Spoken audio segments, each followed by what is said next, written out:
Hello, welcome to Dundrol's podcast. I'm your host, Justin. Today we're reviewing the first episode of the Wheel of Time TV show from last year. Amazon put it out. I'm only reviewing the first episode. I think there's like 8 episodes in this season 1. The first episode, LeaveTaking, right? And they're not showing me. Google's not showing me the the casting, except for Rosamund Pike, and then you have the guy who played Lord Bolton from Game of Thrones as Tam Alfor, which is Rand's father. So I should mention. I should mention. I am a fan of the book. And I am not happy with the casting of this show, which is not like the show would have been good even if they had appropriate casting, because the show looks terrible, and like with other fantasy adaptations, they dumbed the shit down, right?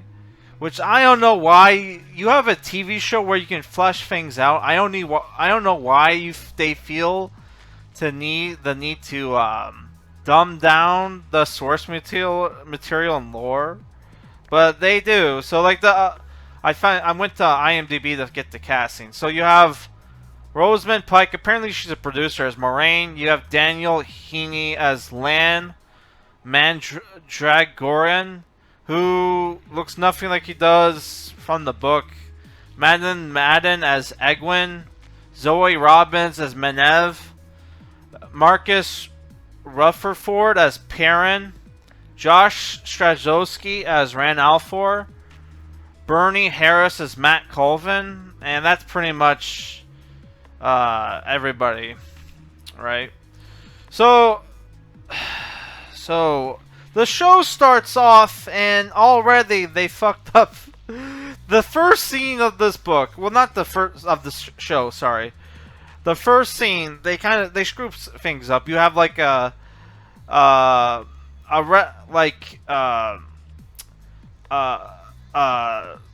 monologue with Moraine at Tervalon, right? And already they fucked up the lore, saying the Dragon Reborn could be a man or woman. He's a man. He's always been a man. And in the second scene, they show 2 men running down a road being chased by the Red Aja Order of the Aes Sedai, which are female sorcerers. So how the magic system works in the Wheel of Time is that you have this thing called the True Source, and there's like a male half and a female half. Long time ago, the Dark One poisoned the male half of the True Source. So when men use the True Source, they slowly go mad, right? Here they don't explain that. Here they just go.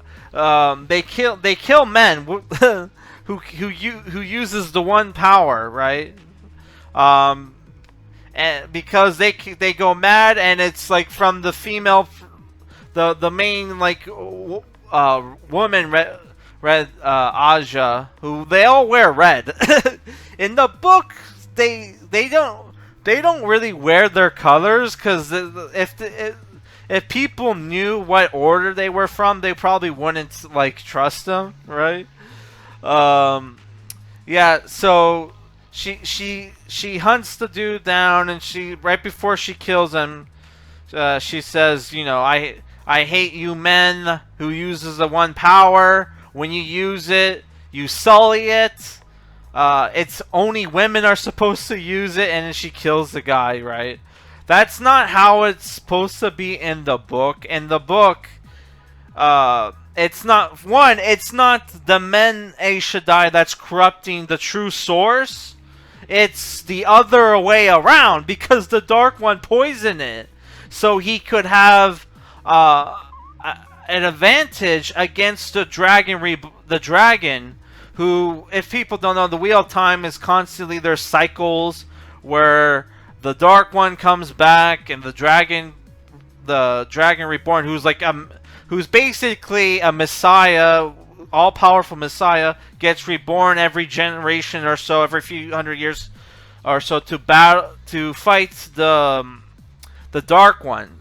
So he would have an advantage through all of the future fights. He poisoned the male half of the true source, which is either Sidar or Saidin, one or the other, and the other one is the female one, right? And in the book, we had this awesome prologue where Louis Farron, Kinslayer, goes mad accidentally in his castle in the mountain, accidentally slays all of his family members and wife and servants without realizing it, calling for their names in his castle where like they all been struck dead. The Dark One shows up to gloat in front of him, heals him enough so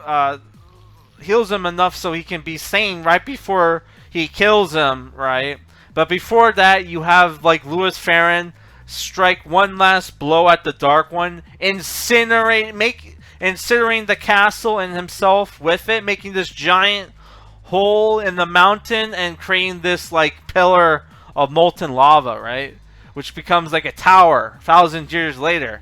So we had that awesome prologue in the book, but they take that out because of budget or whatever, man. It was like, what the fuck, man? So dumb. And then that would have perfectly summed up. That would have perfectly summed up why the magic system is what it is, right? But they fucked that up, and they have this like 90s like feminist power fantasy thing going on, right? So dumb. So like so what happens after that? You have Lan and Moraine show up to the two rivers, right? Where it's multi-diversity going on in the two rivers. When in the book, all the Two Rivers folk are supposed to be Caucasian, brown hair, brown eyes. Here you have Asians, you have light-skinned black people, you have dark-skinned black people with Peyton fame. They race changed him, which who cares really, because he's an outsider, right? But yeah, like they did that, and it's like it's already other smarter people with higher vocal IQs or whatever have already explained why this doesn't make sense, right? And I just want to say, for all the retards who called me names for saying, hey, the characters didn't look like that in the book. Well, guess what? Not only am I right, because I read the book a long time ago, I reread the book recently for my book review, and I was right. Everybody was pretty much white, Caucasian, even Lan. Even though Lan's people are kind of somewhat based off the Japanese, he's still like, you know, Caucasian with blue eyes, right?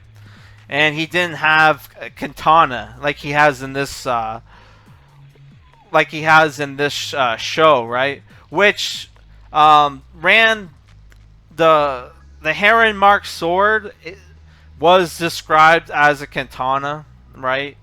So I don't know why. Like, you already had a katana in the book. Why does Lan also need to have a katana? Well, it's because they made him Asian, right? His actor's not even Japanese, man. They should have. If you're gonna get like, if you're gonna have like a Ronin samurai character, you're gonna make him Asian, right? You get a Japanese actor. Like, what the fuck, man? I would have like looked the other way if they have gone a Japanese actor, but no, they just got like, you know, some random actor who. Yeah. So I was right, and the people who gaslighted me, I proved you wrong. Okay, I read the book twice. I had to read the book twice because you guys were gaslighting me, and it had been like a decade since I read it, so I had to reread it. I was right. Okay. Yeah. So, is there any good things about the book, the TV show? Sorry. One, um, there's the action scenes were good except for some of the dumb ones. When the Trollocs attacked, they were mostly practical effects, but sometimes they were CGI because they were gonna use. And it became obvious why they were CGI because, like, oh, Moraine used magic to kill them, right? And the gore, there's some gore in this episode. Like, it's pretty graphic. You see guts and everything, right? I didn't like how Tam Alfor pretty much gets his ass kicked, because in the book he was more of a badass. He killed like 2 of them, right, before he succumbed to a poisoned wound because the Trolloc weapons were tainted, so he kind of got blood poisoning or whatever. He got sick from blood poisoning. Here he gets his ass kicked, right, and right away. That really pissed me off. And then also, they kind of flesh out the characters. They made Perrin married, and he kills his wife by accident when they fight a Trolloc, which, Jesus Christ, what the fuck? That was so dumb. Matt, who was like the village, like, you know, troublemaker, he's like a thief. He has like his dad is kind of like an asshole, cheats on his mom, doesn't look after his family, right? So that we didn't need all this shit. I kind of get, okay, why they wanted to make the characters more mature, because in the books they're very immature, right? And they were kind of more immature than they were supposed to be, because they're supposed to be like 18, 19 in the book, but they kind of act like 14-year-olds or 15-year-olds. So, like, you have the one dude who's like a troublemaker, who's kind of lazy, and you have the other character who are just hardworking. The other characters were just hardworking. They didn't. You had like Perrin, who was the silent, strong type, who was a hard worker, and you had Rand, who was kind of like, you know, kind of good with girls, maybe. Though he's considered very handsome in the book. Here, the guy they get, despite the fact that he kind of fits the description of Rand, he has reddish hair, gray eyes, and is tall. To me, he did not have leading man material. And even the actor apparently himself said, like, oh, I don't really see Rand as a hero. Well, that's because you probably didn't read the books then, asshole. Which, I only read the first book, but fuck, man. Like, Rand had did some heroic shit in the first book. Oh, also, Tom Merlin, the Gleeman, is not in this episode, which kind of like, what the fuck? Like, all the changes you did, like, you didn't have Tom. What the fuck, man? So dumb, so dumb. And they didn't make up an excuse why, or maybe they did. The sound mixing for this episode was also really shitty, so sometimes I had trouble hearing what people were saying.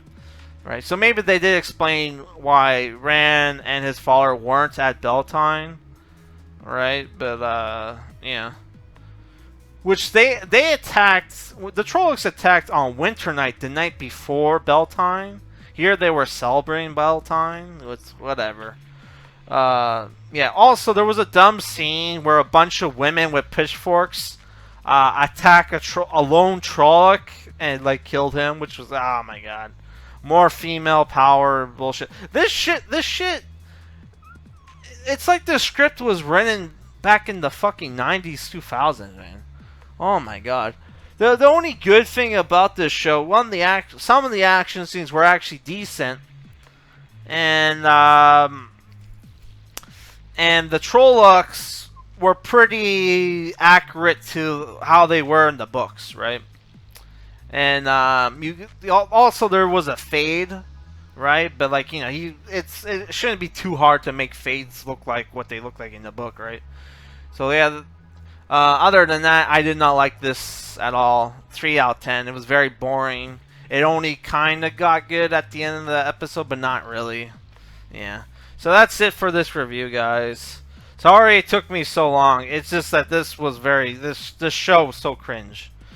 I would rather watch the shitty Sword of Truth series than continue watching this garbage. All right.